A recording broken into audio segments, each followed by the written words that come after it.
വയനാട് ചൂരൽമലയിലെ രക്ഷാദൗത്യം 4-ാം ദിനം പിന്നിടുമ്പോൾ പടവെട്ടിക്കുന്നിൽ 4 പേരെ ജീവനോടെ രക്ഷിച്ചു. ജോണി, ജോമോൾ, എബ്രഹാം, ക്രിസ്റ്റി എന്നിവരെയാണ് രക്ഷപ്പെടുത്തിയത്. മരണസംഖ്യ 319 മുണ്ടക്കൈ ചൂരൽമല മേഖലയിൽ 40 ടീമുകൾ 6 സെക്ടറുകളായി തിരിഞ്ഞ് തെരച്ചിൽ തുടരുകയാണ്. കരസേന, NDRF, coast guard, navy, MEG ഉൾപ്പെടെയുള്ള സംയുക്ത സംഘമാണ് തെരച്ചിൽ നടത്തുന്നത്. ഓരോ ടീമിലും 3 പ്രദേശവാസികളും 1 വനംവകുപ്പ് ജീവനക്കാരനും ഉൾപ്പെടുന്നുണ്ട്. വയനാട്ടിലെ ഉരുൾപൊട്ടലിൻ്റെ ഉപഗ്രഹ ചിത്രങ്ങൾ ISRO പുറത്തുവിട്ടു. ഉരുൾപൊട്ടലിൻ്റെ പ്രഭവ കേന്ദ്രം സമുദ്രനിരപ്പിൽ നിന്ന് 1550 മീറ്റർ ഉയരത്തിലാണെന്ന് ISROയുടെ ദൃശ്യങ്ങളിൽ. ഏറ്റവും പുതിയ വിവരങ്ങളുമായി ഞങ്ങളുടെ പ്രതിനിധി അനൂപ് ചേരുന്നുണ്ട്. അനൂപ്, ഇന്നത്തെ ഏറ്റവും സന്തോഷകരമായ വാർത്ത, നല്ല വാർത്ത എന്ന് പറയുന്നത് 4 പേരെ ജീവനോടെ രക്ഷപ്പെടുത്താൻ കഴിഞ്ഞു എന്നുള്ളതാണ്. അതേ രീതിയിൽ തന്നെയുള്ള 6 സോണുകളായി തിരിച്ചുള്ള തെരച്ചിലും തുടരുകയാണ്. തെരച്ചിൽ ശരിയായ രീതിയിൽ കാര്യക്ഷമമായി തന്നെ പുരോഗമിക്കുന്നുവെന്ന് ഓരോ നിമിഷത്തെയും വാർത്തകളിലൂടെ നമുക്ക് മനസ്സിലാക്കാൻ കഴിയുകയും ചെയ്യുന്നുണ്ട്. എങ്ങനെയാണ് ഇന്നത്തെ ഒരു പ്ലാനിനെ കുറിച്ച് പറയാൻ കഴിയുക? തെരച്ചിൽ വൈകുന്നേരത്തിന് രാത്രിയും തുടരുമോ? എന്താണ് ദൗത്യസംഘം, പ്രത്യേകിച്ചും മന്ത്രിസഭാ ഉപസമിതി അംഗങ്ങൾ, മന്ത്രിമാർ എന്തൊക്കെ കാര്യങ്ങളാണ് അറിയിച്ചിട്ടുള്ളത്?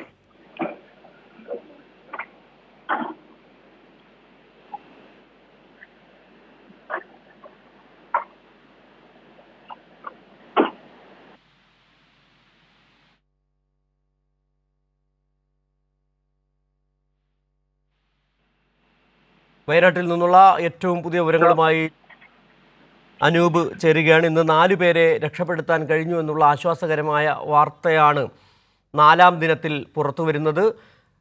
ദുരന്ത മേഖലയിൽ 6 സോണുകളായി തിരിച്ചുള്ള പരിശോധനയാണ് ഇന്നു മുതൽ തുടങ്ങിയത്. ഇന്നലെ മന്ത്രിസഭാ ഉപസമിതി അംഗങ്ങളായ മന്ത്രി K Rajan, AK Saseendran, PA Muhammad Riyas, OR Kelu എന്നിവർ അടങ്ങിയ മന്ത്രിസഭാ ഉപസമിതി അംഗങ്ങൾ ഉന്നത ഉദ്യോഗസ്ഥരുമായി കൂടിയാലോചിച്ചതിന് ശേഷമാണ് ഇന്നത്തെ പദ്ധതി ആസൂത്രണം തയ്യാറാക്കിയത്. ദുരന്ത മേഖലയിൽ മുണ്ടക്കയും ഒപ്പം ചൂരൽമലയും ഉൾപ്പെടെയുള്ള അട്ടമല ഉൾപ്പെടെയുള്ള മേഖലകളിൽ 6 സോണുകളായി തിരിച്ചാണ് തെരച്ചിൽ തുടരുന്നത്. ഇന്നലെ തന്നെ ബെയിലി പാലത്തിൻ്റെ നിർമ്മാണം പൂർത്തിയാക്കിയതിനെ തുടർന്ന് നിരവധി പേരെ ബെയിലി പാലം വഴി കൊണ്ടുവരികയും ചെയ്തിട്ടുണ്ട്. എല്ലാവർക്കും മെച്ചപ്പെട്ട ആരോഗ്യ സംവിധാനങ്ങൾ ഉറപ്പുവരുത്തുകയും ചെയ്യുന്നുണ്ട്. ഇന്ന് രക്ഷപ്പെടുത്തിയ, അതായത് പടവെട്ടിക്കുന്നിൽ ഒറ്റപ്പെട്ടു പോയ ഒരു കുടുംബത്തിലെ 4 പേരെ രക്ഷപ്പെടുത്തി അവരെയാണ് തിരികെ ചികിത്സയായി കൊണ്ടുവരികയും ചെയ്തു. ഇവർക്ക് കാര്യമായ പരിക്കില്ല എന്ന് തന്നെയാണ് നേരത്തെ മന്ത്രി AK ശശീന്ദ്രൻ തന്നെ പറയുകയും ചെയ്തത്. അനൂപ് ചേരുകയാണ്. അനൂപ്, നിലവിൽ രക്ഷാപ്രവർത്തനം എങ്ങനെയാണ് പുരോഗമിക്കുന്നത്? 6 സോൺ കേന്ദ്രീകരിച്ചുള്ള പരിശോധന, തെരച്ചിൽ കാര്യക്ഷമമായി തന്നെ നടക്കുന്നുവെന്ന് നമുക്ക് മനസ്സിലാക്കാൻ കഴിയുന്നുണ്ട്. തീർച്ചയായും ഇപ്പോൾ ചൂരൽമലയിൽ നടത്തുന്ന തെരച്ചിലാണ് മൃതശരീരങ്ങൾ ലഭിക്കുന്നത്. ഒറ്റത്തിൽ കുടുങ്ങിപ്പോയവരെ സംബന്ധിച്ചുള്ള വിവരങ്ങൾ ലഭിക്കുന്നത്. മേലെ മുണ്ടക്കയിലോ പുഞ്ചിരിമറ്റത്തോ ഇപ്പോൾ ഇങ്ങനെ ഈ വിധത്തിൽ ഉരുൾപൊട്ടലിൽ കുടുങ്ങിക്കിടക്കുന്നവരെ കുറിച്ച് ഇന്ന് വലിയ തോതിൽ മണ്ണ് മാറ്റി നടത്തുന്ന തെരച്ചിലിലും ഇത്ര മണിക്കൂർ കഴിയുമ്പോഴും കാര്യമായ വിവരങ്ങൾ ലഭിക്കുന്നില്ല. വീടുകൾ നിന്ന സ്ഥലങ്ങളെല്ലാം അതിന്റെ ഒരു ഘടനയെല്ലാം മാറിപ്പോയിട്ടുണ്ട്. പല വീടുകളും ഇടിഞ്ഞ് മറ്റു വീടുകളിലേക്ക് പതിക്കുകയാണ് ചെയ്തത്. അതുകൊണ്ട് തന്നെ പല ഔദ്യോഗികമായി ഇവിടുന്ന് കണ്ടെടുക്കുന്ന രേഖകളെല്ലാം മറ്റു വീടുകളിൽ നഷ്ടപ്പെട്ടതാണ്. അപ്പോൾ ഈ വീടുകളുടെ ഒരു സ്ഥിതിയും അതുമൂലമായി ഇന്ന് ഈ 4 പേരെ രക്ഷപ്പെടുത്താൻ കഴിഞ്ഞ അതുപോലെ തന്നെ നിരവധി മൃതദേഹങ്ങൾ കൂടി കണ്ടെടുത്തു എന്നുള്ള വിവരങ്ങൾ കൂടി പുറത്തു വരുന്നുണ്ട്. ഈ 6 സോണുകളിലെയും തെരച്ചിലിൽ മൃതദേഹങ്ങൾ ഏതെങ്കിലും കണ്ടെത്തിയോ? എത്ര മൃതദേഹങ്ങളാണ് ഇന്ന് ഉച്ചവരെയുള്ള തെരച്ചിലിൽ കണ്ടെത്തിയത്? 4 ഇപ്പൊ ചൂരൽമലയിൽ നിന്ന് മാത്രം 4 മൃതദേഹങ്ങൾ കണ്ടെത്തിയിട്ടുണ്ട്.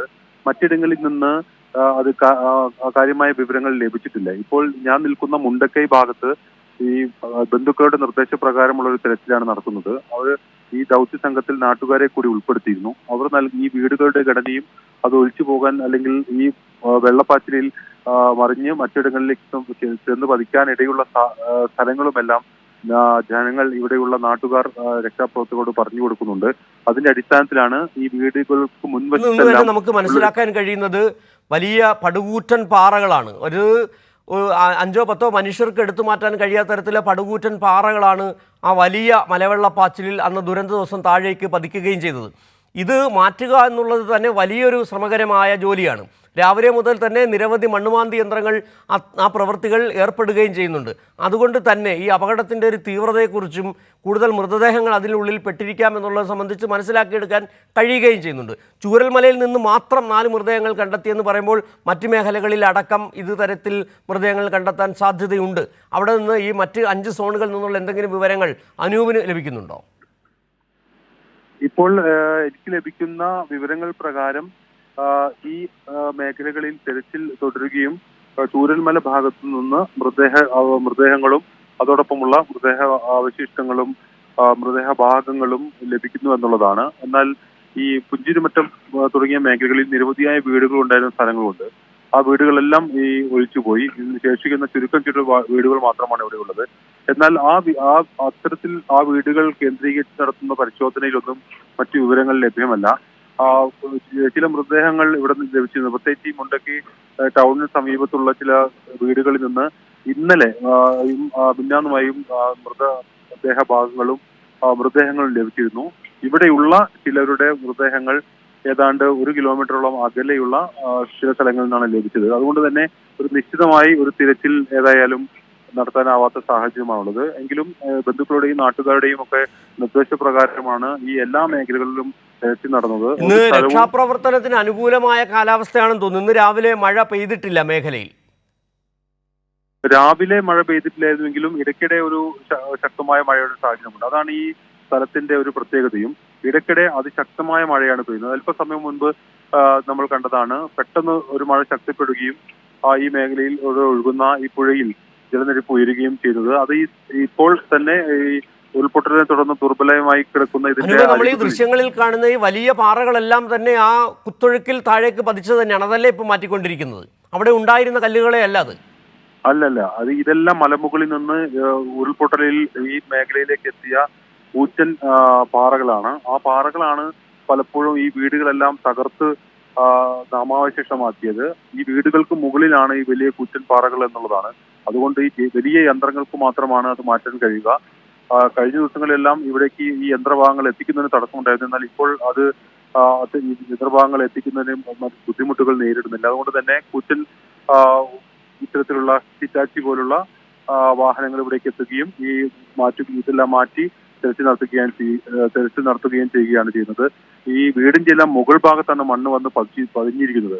അതുകൊണ്ട് ഈ കോൺക്രീറ്റ് സ്ലാബുകൾ തകർത്ത് വേണം അതിന്റെ ഉള്ളിൽ ആരെങ്കിലും അകപ്പെട്ടിട്ടോ എന്നുള്ളത് നോക്കാൻ. അതോടൊപ്പം തന്നെ ഈ നിരവധി പാറക്കല്ലുകളും ഇത്തരത്തിൽ വീടുകൾക്ക് മുകളിൽ വന്ന് പതിച്ചിട്ടുണ്ട്. ആ പാറക്കല്ലുകളും നീക്കി വേണം ഈ വീടുകളിൽ തെരച്ചിൽ നടത്താൻ. ഏതായാലും അത്തരത്തിലുള്ള ശ്രമം തന്നെയാണ് ഇപ്പോൾ നടക്കുന്നത്.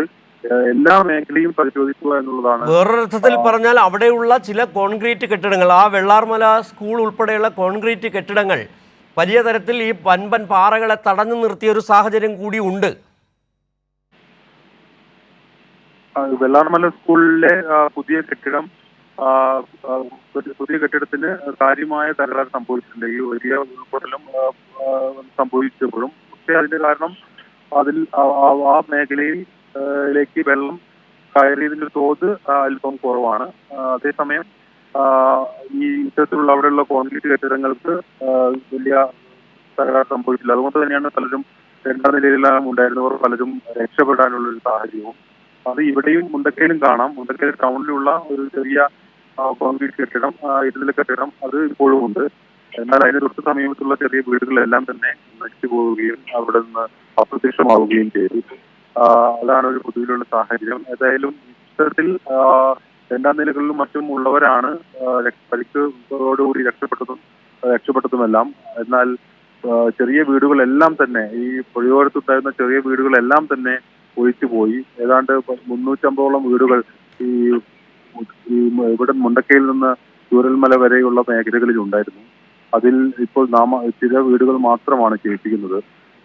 അതിൽ തന്നെ ഇപ്പോൾ അതിന്റെ ശേഷിപ്പുകൾ തന്നെ ഇപ്പോഴില്ല. അതെല്ലാം മണ്ണിനടിയിലായ ഒരു സാഹചര്യം.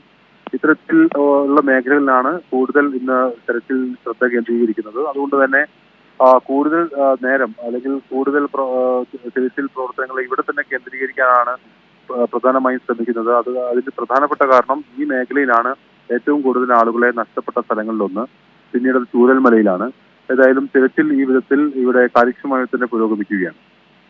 ശരി, അനൂപാണ് വിവരങ്ങൾ നൽകിയത്.